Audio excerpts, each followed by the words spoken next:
So as we were going out to break, I was talking about what Aaron convinced me to do today. So my sister Mary is in the studio with me, and she says, oh, listen, this is a very important topic because oral cancer, you look under the tongue and the doctor can tell whether you have oral cancer. It can tell a lot about what's going on in the body. And she said teeth are very important. She said the only problem is that when you see people running around here toothless and don't have teeth, it's because it's so expensive they cannot afford it. And I said, oh, well, this may be an important topic. So our next guest says, your mouth isn't just for talking, it's talking to you.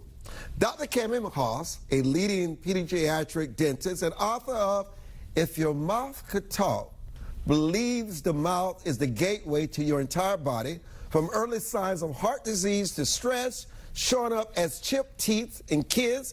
And he's here to share how your oral health, which my sister mentioned to me, could be revealing far more than you realize. Thank you so much for joining us. Thanks so much for having me. So you say the mouth is a gateway to overall health. Walk us through how that works. Yes, of course. And by the way, this is nothing new. For thousands of years in the old Egyptians and Greeks and Persians, they always knew that the mouth was the window to the body. It was the gateway to the body. It's the opening to the body. But unfortunately, because dental schools and medical schools have always been separate, and by the way, this is not because a think tank got together and thought this was a great idea. It was more of a personality clash between the first two dentists who wanted to create the first dental school on the East Coast inside the Maryland School of Medicine. And so once the dental schools were established separately, then dentists started learning about how to become mechanics, to fill teeth and to clean teeth and put braces on, etc. And then physicians said, well, this is the job of the dentist to worry about the mouth. And then so they kind of forgot that the mouth is connected to the body. It's filled with billions of microbes. Whatever happens in the mouth affects the body and vice versa. And so about in the early 20th century or late 19th century, this came back and started in Europe, and then it started extended in the United States, that physicians, it went to the other extreme. They basically started blaming everything from syphilis to stupidity, which was back then actually a medical diagnosis, to oral health. So it went to that extreme, and then they started extracting everybody's teeth in the early 20th century. My own grandmother had all of her teeth extracted during her 20s, unfortunately, because of a digestion problem. And then it went to the other extreme in the mid 20th century of we neglecting the mouth as a source of diseases. And now it's finally coming back with scientific evidence. Well, tell us in the interest of time, what are some of the early signs in the mouth that could indicate serious non-dental conditions elsewhere in the body? Yeah, I mean, you could diagnose early cancer, many types of cancer. You can have sores in the mouth. You can have gum inflammation, the growth of the tissues in the mouth, like the gum tissues, the bones, maybe the bite is starting to feel off. As an adult, obviously your teeth are your jaws are not supposed to change. So that could be many types of cancer. HIV could have these sores in the mouth that are very indicative of particular immune deficiencies.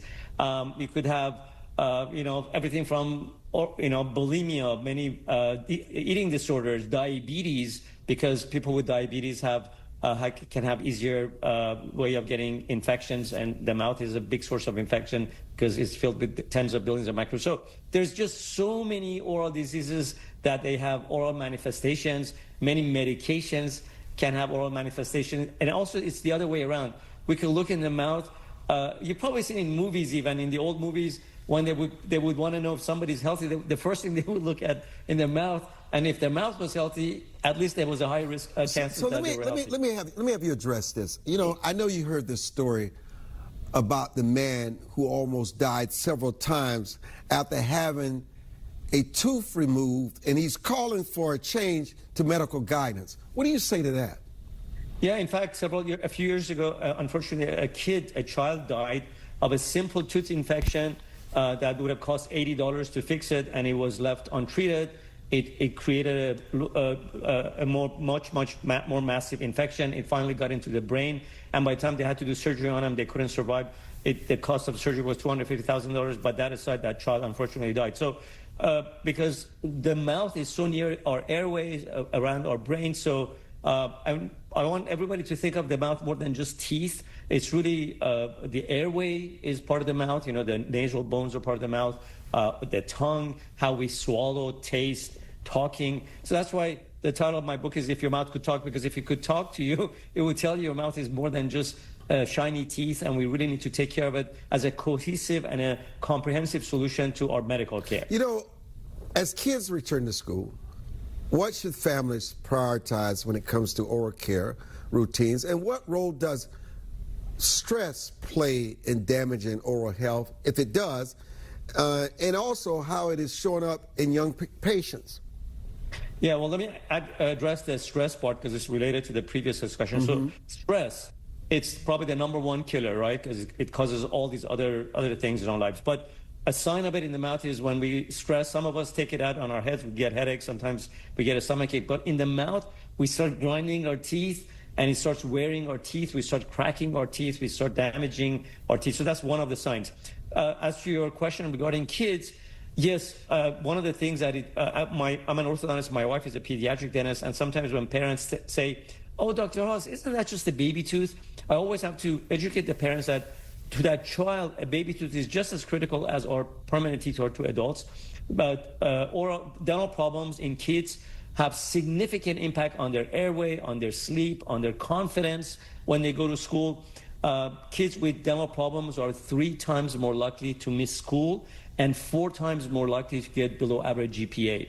As the kids get older, impacts, obviously, the seeds that are planted early on can turn into anxiety and depression. As they get older, it impacts their dating life. It's linked to all these chronic diseases that we spoke about. It impacts their personal and professional successes.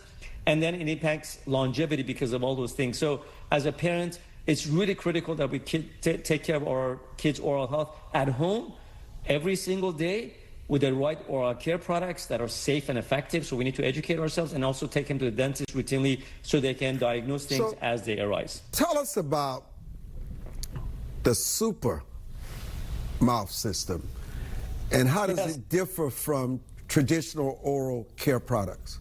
Great question. So as you may know, the number one disease in the world, according to the World Health Organization, and the most common chronic disease of kids in the United States is dental disease, cavities and gum disease, which is absolutely absurd because I remember when I was in dental school 30 years ago, we only discussed fluoride versus non-fluoride, and we're still discussing the same thing, as if that one ingredient is going to either save everything or going to kill everything. So our company, Supermouth, we actually customize oral care products based on age and risk factors. So we have very unique and customized, incredibly safe and effective toothpaste, mouthwash, toothbrush, tongue scrapers, flosses, accessories to make oral care fun. For babies, we have teething products. Then we have the baby teeth era, which is age 2 to 5.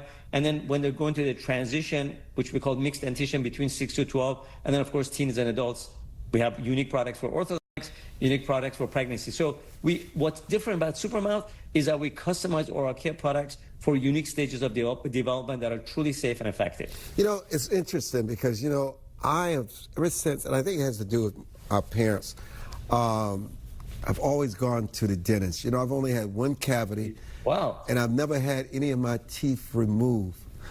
And I'm over 50. Good for you. So, yeah, leave it at that. What's one simple, often overlooked habit viewers can start today that would have the biggest long-term impact on their oral health?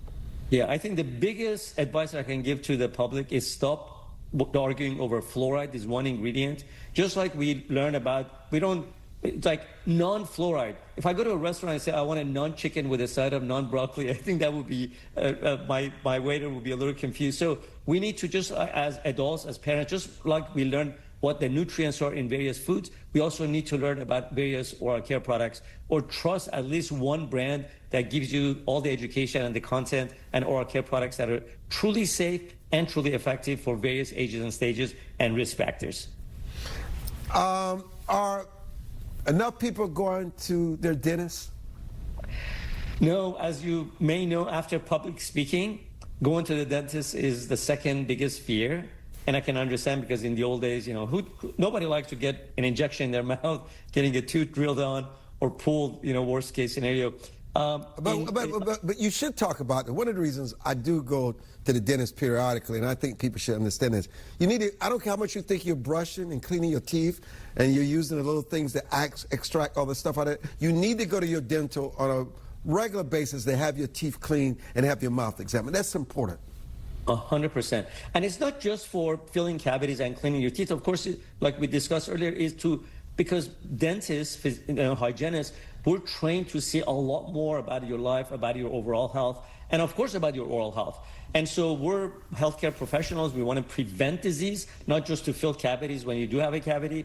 And we prevent disease by teaching you how to have the right oral care at home, how to have the right diet, the pH of the mouth, saliva, sleeping, mouth breathing, all the oral habits. There's just so many things. But again, it's really important to be your dentist. But the dentist is 2 days out of the year. So what happens at home the other 363 days are really, really critical as well. So I encourage parents and adults to learn about hydroxyapatite ingredients and prebiotics that promote healthy oral microbes, not just decimating the oral microbiome as a lot of the oral care products do today. And so we can all work together and address the #1 disease in the world because it's linked to so many other health issues and mental health issues, physical health issues. So together we can really address this very easily because oral diseases, which is the #1 disease in the world, is almost entirely preventable. Listen, my man, this has been such an important discussion. Thank you so much for joining us.